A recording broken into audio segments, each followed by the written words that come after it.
நாங்கள் செய்திகளை உருவாக்கவில்லை. உங்களுடைய கதைகளையே சொல்லும் யூடிவியின் இரவு நேர பிரதான செய்தியறிக்கையுடன் இணைந்து கொள்ளும் நான் விதுர்ஷன் பத்மநாதன். இனி விரிவான செய்திகளுக்கு செல்வதற்கு முன்னால் முதலில் இன்றைய தலைப்புச் செய்திகள். மற்றுமொரு ராஜாங்க அமைச்சருக்கும் கோவிட் தொற்று. நாடாளுமன்ற அமர்வுகள் 2 தினங்களுக்கு மட்டுமே நடத்த தீர்மானம். 18 வயதிற்கு மேற்பட்ட அனைவருக்கும் ராணுவ பயிற்சி வழங்க யோசனை. அச்சம் கொள்ள தேவையில்லை என்கிறார் அமைச்சர். தேசிய சுதந்திர தினத்தை சுகாதார வழிமுறைகளுடன் எளிமையாக நடத்த நடவடிக்கை. தூர பிரதேச ரயில் சேவைகள் வழமைக்கு திரும்பின. ஈரானுடனான பதற்றம். மத்திய கிழக்கில் போர் விமானத்தை பறக்கவிட்ட அமெரிக்கா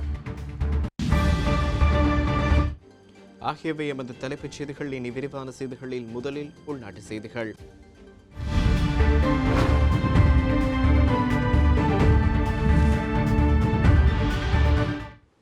மேல் மாகாணத்தில் அனைத்து தரங்களுக்குமான பாடசாலைகளை திறப்பது தொடர்பிலான சுகாதார வழிகாட்டல்களை எதிர்வரும் 2 வாரங்களுக்குள் தயாரிக்க உள்ளதாக கல்வி அமைச்சர் பேராசிரியர் GL பீரிஸ் தெரிவித்துள்ளார்.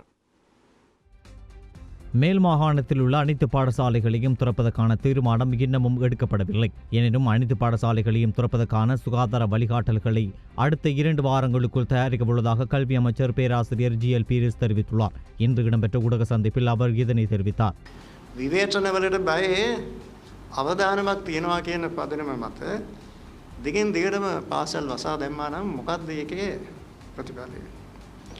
මේ සම්පූර්ණ වැඩපිළිවෙල අපි ක්‍රියාත්මක කළා තියෙන්නේ පැහැදිලි සැලැස්මක් අනුවයි.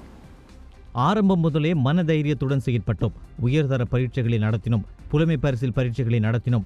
மேல் மாகாணத்தில் பெரும்பாலான பகுதிகளில் பாடசாலைகளை திறப்பதற்கான சூழ்நிலைகள் அவதானிக்கப்பட்டுள்ளன. பாடசாலை அதிபரின் தலைமையில் கண்காணிப்பு குழு ஒன்று நியமிக்கப்பட்டுள்ளது. இந்த குழு தீவிரமாக ஆராய்ந்து பாடசாலைகளை நடத்துவது குறித்த தீர்மானங்களை எடுப்பதற்கான அதிகாரம் இருக்கிறது. அத்துடன் மேல் மாகாணத்தில் அனைத்து தரங்களுக்குமான பாடசாலைகளை திறப்பதற்கான சுகாதார வழிகாட்டல்களை அடுத்த 2 வாரங்களுக்குள் தயாரிக்க உள்ளோம். இதன் பின்னர் அனைத்து பாடசாலைகளை திறக்க முடியும் என்றும் நம்புகிறோம். இதேவேளை மேல் மாகாணத்தில் தனிமைப்படுத்தப்படாத பகுதிகளை தவிர ஏனைய பகுதிகளில் 11ஆம் தரத்துக்கு மாத்திரம் எதிர்வரும் 25ஆம் தேதி பாடசாலைகள் ஆரம்பிக்கப்பட உள்ளமை குறிப்பிடத்தக்கது. COVID-19 பரவல் காரணமாக தற்காலிகமாக இடைநிறுத்தப்பட்டிருந்த தூர பிரதேசங்களுக்கான ரயில் சேவைகள் இன்று முதல் மீள ஆரம்பிக்கப்பட்டன. ரயில்வே திணைக்களம் இதற்கான நடவடிக்கைகளை மேற்கொண்டுள்ளது. கொழும்பு கோட்டை பதுளை பொடிமெனிக்கே கடுகதி ரயில் சேவை காலை 5:55 மணியளவில் கொழும்பு கோட்டை ரயில் நிலையத்திலிருந்து ஆரம்பமானது. கொழும்பு கோட்டை கண்டி நகரங்களுக்கு இடையிலான கடுகதி ரயில் சேவை மாலை 3:35 மணிக்கு கொழும்பு கோட்டை ரயில் நிலையத்திலிருந்து ஆரம்பமானது. பதுளை கொழும்பு கோட்டை பொடிமெனிக்கே கடுகதி ரயில் சேவை காலை 8:30 மணிக்கு பதுளை ரயில் நிலையத்திலிருந்து ஆரம்பமானது. கண்டி கொழும்பு கோட்டை நகரங்களுக்கு இடையிலான கடுகதி ரயில் சேவை காலை 6:15 மணிக்கு கண்டி ரயில் நிலையத்திலிருந்து ஆரம்பமானது. காங்கேசன்துறை கல்கிசை ஆழ்தேவி கடுகதி ரயில் சேவை காலை 9 மணிக்கு காங்கேசன்துறை ரயில் நிலையத்திலிருந்து ஆரம்பமானது. கொரோனா வைரஸ் காரணமாக 3 மாதங்களுக்கு மேலாக இடைநிறுத்தப்பட்டிருந்த மட்டக்களப்பிற்கும் கொழும்புக்கும் இடையிலான நேரடி புகையிரத சேவை இன்று காலை முதல் மீண்டும் ஆரம்பமானது. இன்று காலை 6:10 மணிக்கு மட்டக்களப்பு புகையிரத நிலையத்திலிருந்து முதலாவது புகையிரதம் கொழும்பை நோக்கி புறப்பட்டது. மாலை 3:15 மணிக்கு கொழும்பு புகையிரத நிலையத்தை புகையிரதம் வந்தடைந்தது. இதேபோன்று கொழும்புக்கான இரவு கடுகதி புகையிரத சேவை உட்பட அனைத்து சேவைகளும் இந்த மாதம் 25ஆம் தேதி முதல் இடம்பெற உள்ளதாக புகையிரத நிலைய நிர்வாகம் தெரிவித்துள்ளது. தலதா மாளிகை வளாகத்தில் நிறுவப்பட்டுள்ள போலீஸ் நிலைய அதிகாரிகள் 4 கொரோனா தொற்று உறுதி செய்யப்பட்டதை அடுத்து கண்டி தலதா மாளிகை ஆலயத்தின் ஊழியர்களுக்கும் கொரோனா பரிசோதனை செய்யப்பட்டது. இதனைத் தொடர்ந்து ஊழியர்கள் எவரும் கொரோனா தொற்றுள்ளாகவில்லை என்பது உறுதி செய்யப்பட்டுள்ளது.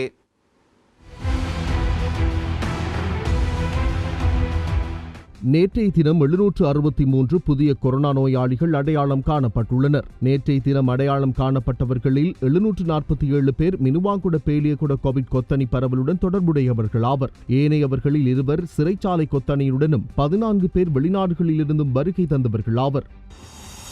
கண்டி தலதா மாளிகை ஆலயத்தின் ஊழியர்கள் எவருக்கும் கொரோனா தொற்று ஏற்படவில்லை என்பது உறுதிப்படுத்தப்பட்டுள்ளது. அஸ்கிரிய மற்றும் மல்வத்து மகாநாயக்க தேரர்களின் ஆலோசனையின் பேரிலும் தலைவர் தியாவதான நீலேமவின் மேற்பார்வையிலும் தினசரி மத அனுசரிப்புகள் மற்றும் பிற நடவடிக்கைகள் தொடர்ந்து நடைபெற்று வருவதாகவும் தெரிவிக்கப்பட்டுள்ளது. இதேவேளை ஆலயத்திற்கு வருகை தரும் பக்தர்களை திரையிடுவதற்கான சிறப்பு சுகாதார மற்றும் பாதுகாப்பு நடைமுறைகளும் தற்போது நடைமுறையில் உள்ளன. நேற்று வெளியிடப்பட்ட PCR சோதனை முடிவுகள் தலதா மாளிகை வளாகத்தில் கடமையில் இருந்த பல காவல்துறையினர் கொரோனா வைரஸ் தொற்றுக்கு இலக்காகியுள்ளனர். இதையடுத்து பாதிக்கப்பட்ட போலீஸ் அதிகாரிகள் தனிமைப்படுத்தப்பட்டுள்ளனர். இந்நிலையிலேயே தலதா மாளிகை ஆலய ஊழியர்களிடம் கொரோனா பரிசோதனை முன்னெடுக்கப்பட்டிருந்தமை குறிப்பிடத்தக்கது. மகளிர் மற்றும் சிறுவர் அபிவிருத்தி முன்பள்ளி மற்றும் ஆரம்ப கல்வி அறநெறி பாடசாலைகள் கல்வி சேவைகள் பாடசாலை உட்கட்டமைப்பு ராஜாங்க அமைச்சர் BL நிஷாந்தடி சில்வாவுக்கு COVID-19 தொற்று உறுதிப்படுத்தப்பட்டுள்ளது. ராஜாங்க அமைச்சர் மற்றும் அவரது குடும்ப உறுப்பினர்கள் இருவருக்கும் COVID-19 தொற்று உறுதிப்படுத்தப்பட்டுள்ளது. தனிமைப்படுத்தப்பட்டுள்ள பகுதிகள் மற்றும் தனிமைப்படுத்தலிருந்து விடுவிக்கப்பட்டுள்ள பகுதிகளைச் சேர்ந்தவர்கள் தொடர்ந்தும் தனிமைப்படுத்தல் மற்றும் நோய் தடுப்பு சட்ட விதிகளை கடைபிடிக்க வேண்டும் என போலீஸ் ஊடக பேச்சாளர் பிரதி போலீஸ் மாதிபர் அஜித் ரோஹன தெரிவித்துள்ளார். காத்தாங்குடி போலீஸ் பிரிவும் சில கிராம சேவகர் பிரிவுகளும் வீதிகள் மற்றும் தொடர்மாடி குடியிருப்புகள் மாத்திரமே தற்போது தனிமைப்படுத்தப்பட்டுள்ளன. இந்நிலையில் காத்தாங்குடி போலீஸ் பிரிவில் 3469 பேர் ஆன்டிஜென் பரிசோதனைகளுக்கும் 190 பேர் PCR பரிசோதனைகளுக்கும் உட்படுத்தப்பட்டுள்ளனர். அவர்களுள் 178 பேருக்கு COVID-19 வைரஸ் தொற்று உறுதிப்படுத்தப்பட்டுள்ளது. இவ்வாறு வைரஸ் தொற்று உறுதிப்படுத்தப்பட்டவர்களுள் 140 பேர் காத்தாங்குடி பகுதிகளைச் சேர்ந்தவர்கள் ஆவர். எஞ்சிய 38 பேரும் வெளிப்பிரதேசங்களிலிருந்து அங்கு வருகை தந்தவர்கள் ஆவர். இந்நிலையில் அந்த பகுதிகளில் வசிப்பவர்கள் தொடர்ந்தும் தனிமைப்படுத்தல் மற்றும் சுகாதார ஒழுங்கு விதிகளை கடைபிடிக்க வேண்டும். அவ்வாறு இல்லாத பட்சத்தில் அங்கு புதிய தொற்றாளர்கள் உருவாவதற்கான வாய்ப்புள்ளது. இதேவேளை மேல் மாகாணத்தை தவிர நாட்டின் ஏனைய பகுதிகளில் இன்று காலை 6 மணியுடன் நிறைவடைந்த 24 மணித்தியாலத்திற்குள் முகக்கவசம் மற்றும் சுகாதார அறிவுறுத்தல்களை பின்பற்றாமை தொடர்பில் 27 பேர் கைது செய்யப்பட்டுள்ளனர். இந்நிலையில் கடந்த வருடம் அக்டோபர் மாதம் 30ஆம் தேதி முதல் இதுவரையில் 2605 பேர் இவ்வாறு கைது செய்யப்பட்டுள்ளனர். அவர்களுள் 2000க்கும் அதிகமானவர்களுக்கு எதிராக வழக்கு தாக்கல் செய்யப்பட்டுள்ளது என போலீஸ் ஊடக பேச்சாளர் பிரதி போலீஸ் மா அதிபர் அஜித் ரோஹன தெரிவித்துள்ளார். கோவிட் தொற்றின் காரணமாக வெளிநாடுகளில் சிக்கியிருந்த இலங்கையர்களை நாட்டுக்கு அழைத்து வரும் போது அவர்கள் முகம் கொடுத்த இரு பிரதான பிரச்சினைகளான விமான கட்டண அதிகரிப்பு மற்றும் ஹோட்டல்களில் தனிமைப்படுத்தப்பட்டவர்களின் கட்டண அதிகரிப்பு என்பனவற்றிற்கு எதிர்வரும் ஓரிரு தினங்களில் தீர்வு வழங்கப்படும் என்று ராணுவ தளபதி ஜெனரல் ஷவேந்திர சில்வா தெரிவித்துள்ளார். இதுவரையில் சுமார் 73,000 இலங்கையர்கள் நாட்டுக்கு அழைத்து வரப்பட்டுள்ளனர். தற்போது அவர்களை அழைத்து வருவதில் முறையான திட்டமிடல் ஒன்று பின்பற்றப்படுகிறது. எனினும் கடந்த 1.5 மாத காலமாக நாட்டில் அதிகளவான தொற்றாளர்கள் இனம் காணப்படுவதால் வைத்தியசாலைகளில் நெரிசல் நிலை ஏற்பட்டது. இதனால் தனிமைப்படுத்தல் நிலையங்கள் பலவும் இடைநிலை பராமரிப்பு நிலையங்களாக மாற்றப்பட்டன. இதன்போது வழமையாக சுமார் 300 பயணிகளுடன் வரும் விமானத்தில் 50 பயணிகள் மாத்திரமே அழைத்து வரப்படுவதால் வழமைக்கு மாறாக அதிகளவான கட்டணம் அறவிடப்படுவதாக கூறப்பட்டது. இது தொடர்பில் ஜனாதிபதி கோட்டாபய ராஜபக்ஷ மற்றும் பிரதமர் மஹிந்த ராஜபக்ஷ ஆகியோர் உரிய தரப்பினரிடம் கலந்துரையாடி அவ்வாறு அதிகளவான கட்டணம் அறவிடப்படுவதை தவிர்த்துக் கொள்ளுமாறு பணிப்புரை விடுத்துள்ளனர். அதனைத் தொடர்ந்து இந்த விமான கட்டணங்கள் ஓரளவு குறைக்கப்பட்டுள்ளதை அவதானிக்க முடிவதாக அவர் தெரிவித்துள்ளார். நாட்டில் கொரோனாவால் உயிரிழந்தோரின் எண்ணிக்கை 264 அதிகரித்துள்ளது. கடந்த ஜனவரி மாதம் 13ஆம் தேதி கொலன்னாவு பிரதேசத்தைச் சேர்ந்த 63 வயதுடைய பெண்ணொருவர் உயிரிழந்துள்ளார். ஜனவரி 14ஆம் தேதி மொரளை பிரதேசத்தைச் சேர்ந்த 75 வயதான ஆணொருவர் உயிரிழந்துள்ளார். ஜனவரி 15ஆம் தேதி உடப்புசல்லாவை பிரதேசத்தைச் சேர்ந்த 27 வயதுடைய ஆணொருவர் உயிரிழந்துள்ளார். ஜனவரி 16ஆம் தேதி கேகாலை பிரதேசத்தைச் சேர்ந்த 87 வயதுடைய ஆணொருவர் உயிரிழந்துள்ளார். ஜனவரி 16ஆம் தேதி தெகுவலை பிரதேசத்தைச் சேர்ந்த 72 வயதுடைய ஆணொருவர் உயிரிழந்துள்ளார். ஜனவரி 17ஆம் தேதி புலனர்வை பிரதேசத்தைச் சேர்ந்த 66 வயதுடைய ஆணொருவர் உயிரிழந்துள்ளார். ஜனவரி 17ஆம் தேதி கொழும்பு 8 பிரதேசத்தைச் சேர்ந்த 83 வயதுடைய ஆணொருவரும் உயிரிழந்துள்ளார். ஜனவரி 17ஆம் தேதி உடும்புத்துறை பிரதேசத்தைச் சேர்ந்த 75 வயதுடைய ஆணொருவர் உயிரிழந்துள்ளார். இதேவேளை இன்றைய தினம் 649 கொரோனா நோயாளர்கள் பூரண குணமடைந்து வைத்தியசாலையிலிருந்து வெளியேறியுள்ளனர். இதனால் நாட்டில் கோவிட் தொற்றுக்குள்ளாகி குணமடைந்தோரின் எண்ணிக்கை 45,820 உயர்வடைந்துள்ளது. தற்சமயம் நாடு முழுவதிலும் உள்ள வைத்தியசாலை மற்றும் சிகிச்சை நிலையங்களில் 6,992 கொரோனா நோயாளிகள் சிகிச்சை பெற்று வருவதாக சுகாதார அமைச்சின் தொற்று நோயல் பிரிவு தெரிவித்துள்ளது. நாட்டில் கொரோனா தொற்றுக்குள்ளாகி உயிரிழந்தவர்களின் எண்ணிக்கை 264 பதிவு செய்யப்பட்டுள்ளது.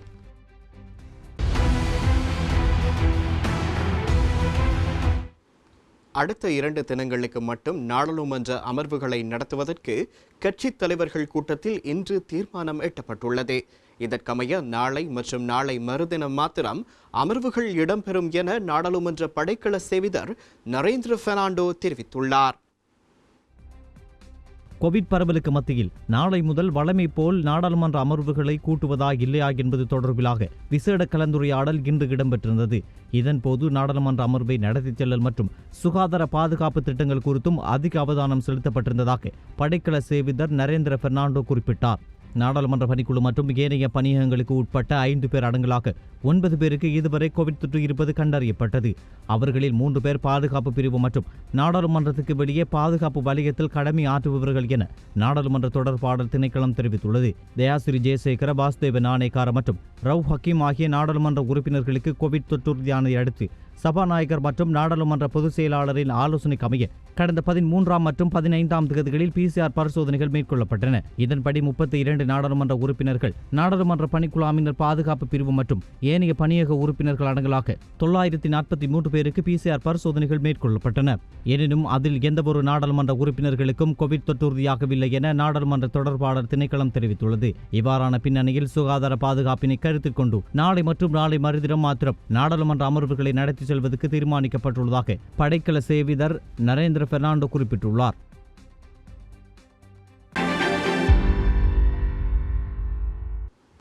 சுகாதார நடைமுறைகளுடன் மிகவும் எளிமையான முறையில் சுதந்திர தின தேசிய நிகழ்வை நடத்துவதற்கு தீர்மானிக்கப்பட்டுள்ளதாக பாதுகாப்பு செயலாளர் ஓய்வு பெற்ற ஜெனரல் மகேஷ் கமல் குணரத்ன தெரிவித்துள்ளார். இம்முறை தேசிய சுதந்திர தின நிகழ்வு குறித்து தெளிவுபடுத்தும் செய்தியாளர் சந்திப்பில் அவர் இதனை தெரிவித்தார்.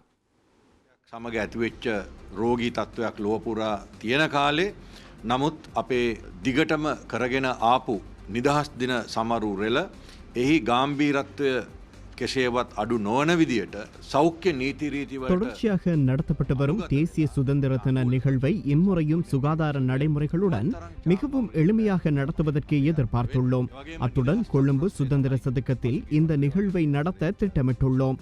பிரதம அதிதிகளாக ஜனாதிபதி, பிரதமர், அமைச்சர்கள், பிரதி அமைச்சர்கள், ராஜாங்க அமைச்சர்கள், நாடாளுமன்ற உறுப்பினர்கள், வெளிநாட்டு தூதுவர்கள் உள்ளிட்ட வெளிநாட்டு பிரதிநிதிகள் உள்ளிட்ட அதிதிகள் அழைக்கப்பட உள்ளனர். சுகாதார நடைமுறைகளுக்கு அமைய சமூக இடைவெளியை பேணி இந்த நிகழ்வை நடத்த உள்ளோம். அத்துடன் பேரணியில் பங்கெடுக்கும் முப்படையினர் உள்ளிட்ட தரப்பினரிடமும் PCR பரிசோதனைகள் செய்யப்பட்டு ஆரோக்கியம் உறுதி செய்யப்பட்ட பின்னரே பேரணியில் இணைத்துக் கொள்ளப்படுவர். இதை தவிர தேசிய சுதந்திர தினத்தை முன்னிட்டு பிப்ரவரி மாதம் 2ஆம் தேதி சமய நிகழ்வுகள் நடத்தப்பட உள்ளன. அத்துடன் தேசிய சுதந்திர தின நிகழ்வுக்கான ஒத்திகை நிகழ்வுகளும் வழமை போல் முன்னெடுக்கப்படும். ஜனவரி மாதம் 29ஆம் தேதி முதல் பிப்ரவரி மாதம் 3ஆம் தேதி வரை இந்த ஒத்திகை நிகழ்வுகள் நடத்தப்பட உள்ளன. அத்துடன் பிப்ரவரி மாதம் 1ஆம் தேதி முதல் 7ஆம் தேதி வரையான ஒரு வார காலத்திற்கு அரசு கட்டிடங்களில் தேசிய கொடிகளை ஏற்றவும் 3ஆம் 4ஆம் தேதிகளில் மின்விளக்குகளினால் அலங்கரிப்பது குறித்தும் அரச நிறுவன தலைவர்கள் தெளிவுபடுத்தப்பட்டுள்ளனர். ஒளிமயமான எதிர்காலமும் சுபீட்சமான தாய்நாடும் என்ற துணைப்பொருளில் இம்முறை சுதந்திர கொண்டாட்டங்கள் முன்னெடுக்கப்பட உள்ளன. නිදහස් දින උත්සවයේ තේමා පාඨය තමයි ඉසුරුමත් හෙට දිනක් සෞභාග්‍යමත් මව්බිමක් කියන එක. ඉතින් මේ තේමා පාඨය පෙරදරි කරගෙන නිදහස් සමරු උත්සව සංවිධානය කරනවා. இலங்கை குடிமக்களுக்கு கட்டாய இராணுவ பயிற்சி வழங்குவதற்கான திட்டம் குறித்து எவரும் அச்சம் கொள்ள தேவையில்லை என பாதுகாப்பு அமைச்சர் சரத் வீரசேகர தெரிவித்துள்ளார். 18 வயதுக்கு மேற்பட்ட அனைத்து இலங்கை குடிமக்களுக்கும் கட்டாய இராணுவ பயிற்சி வழங்குவதற்கான திட்டத்தை நாடாளுமன்றத்தில் சமர்ப்பிக்கப்பட்டுள்ளதாக பொதுமக்கள் பாதுகாப்பு அமைச்சர் சரத் வீரசேகர தெரிவித்துள்ளார். இந்த முன்மொழிவினை எண்ணி எவரும் அச்சமடைய தேவையில்லை என்றும் இந்த தீர்மானம் நாட்டின் முன்னேற்றத்தை கருத்தில் கொண்டது என்றும் பொதுமக்கள் பாதுகாப்பு அமைச்சர் சரத் வீரசேகர சுட்டிக்காட்டியுள்ளார். இந்த பயிற்சி மக்கள் தமது சொந்த காலில் நிற்கவும், தலைமைத்துவ குணங்களை ஊக்குவிக்கவும், ஒழுக்கமான மற்றும் சட்டத்தை மதிக்கும் நாட்டுக்கு பங்களிக்கவும் உதவும் என்றும் அவர் தெரிவித்தார். இந்த முன்மொழிவினை விரைவில் நாடாளுமன்ற அமர்வில் முன்வைக்க உள்ளதாக அவர் குறிப்பிட்டுள்ளார். இந்த நடைமுறைகள் பல நாடுகளுக்கு ஒழுக்கத்தை ஏற்படுத்த உதவியுள்ளதுடன் இது இளைஞர்களுக்கு பெருமளவில் பயனளிக்க உள்ளது. அத்துடன் இராணுவ பயிற்சியின் மூலம் இளைஞர்களுக்கு பொறுப்புணர்வு மற்றும் அவர்களின் வாய்ப்புகளை விரிவுபடுத்த உதவும் என்றும் அவர் மேலும் கூறினார்.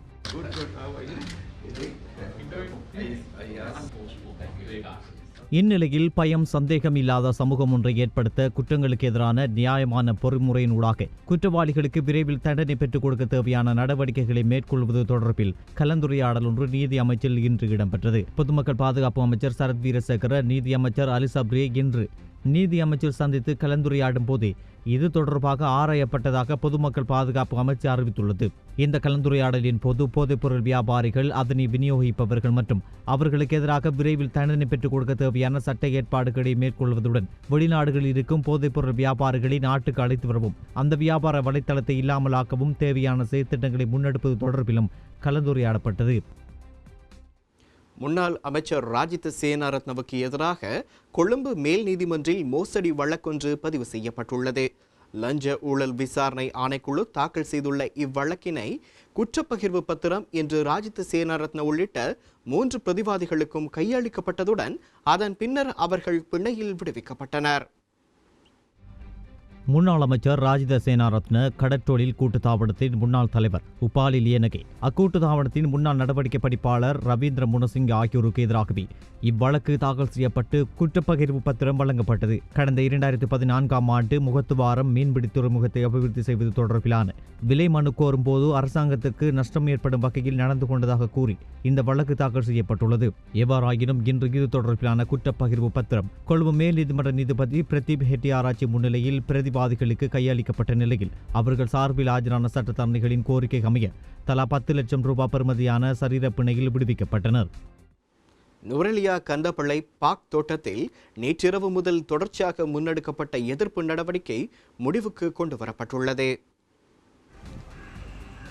பார்க் தோட்ட பகுதியில் 305 வீடுகளை நிர்மாணிப்பதற்கான காணிகளை பெற்றுக் கொடுக்க தோட்ட முகாமையாளர் மறுப்பு தெரிவித்ததுடன் பெருந்தோட்ட மக்களையும் பாராளுமன்ற உறுப்பினர் மருதபாண்டி ரமேஸ்வரனையும் தகாத வார்த்தைகளினால் முகாமையாளர் நேற்றைய தினம் பேசியதாக கூறப்படும் சம்பவத்தை அடுத்து குறித்த பகுதியில் போராட்டம் ஆரம்பிக்கப்பட்டது.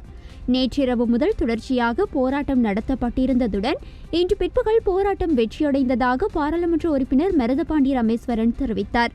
பார்க் தோட்ட முகாமையாளர் இடமாற்றம் செய்வதாகவும் குறித்த பெருந்தோட்ட கம்பெனி இணங்கியதை அடுத்து தாம் போராட்டத்தை கைவிட்டதாகவும் இலங்கை தொழிலாளர் காங்கிரசின் பாராளுமன்ற உறுப்பினர் மருதபாண்டி ரமேஸ்வரன் தெரிவித்தார். பார்க் தோட்ட முகாமையாளருக்கு எதிராக கட்சி பேதமின்றி உடப்புசலாவ பெருந்தோட்ட பகுதிகளில் உள்ள அனைத்து பெருந்தோட்ட தொழிலாளர்களும் பணி பகிஷ்கரிப்பில் ஈடுபட்டதாக அவர் குறிப்பிட்டார். குறித்த முகாமையாளரின் வீட்டுப் பொருட்களை கொண்டு செல்வதற்கு ஒரு நாள் கால அவகாசம் கோரப்பட்டதாகவும் அவர் தெரிவித்தார். இதனைத் தொடர்ந்து இந்த பிரச்சினைக்கு ஒரு வார காலத்திற்குள் தீர்வொன்றை பெற்றுக் கொடுக்க பெருந்தோட்ட கம்பெனி உறுதியளித்துள்ளதாகவும் அவர் சுட்டிக்காட்டியுள்ளார். கொழும்பில் உள்ள பெருந்தோட்ட நிறுவனத்தின் தலைமை அலுவலகத்தில் இடம்பெற்ற பேச்சுவார்த்தையை அடுத்து எட்டப்பட்ட தீர்மானம் தொலைபேசியூடாக அறிவிக்கப்பட்ட நிலையிலேயே போராட்டக்காரர்கள் கலைந்து சென்றுள்ளமை குறிப்பிடத்தக்கது.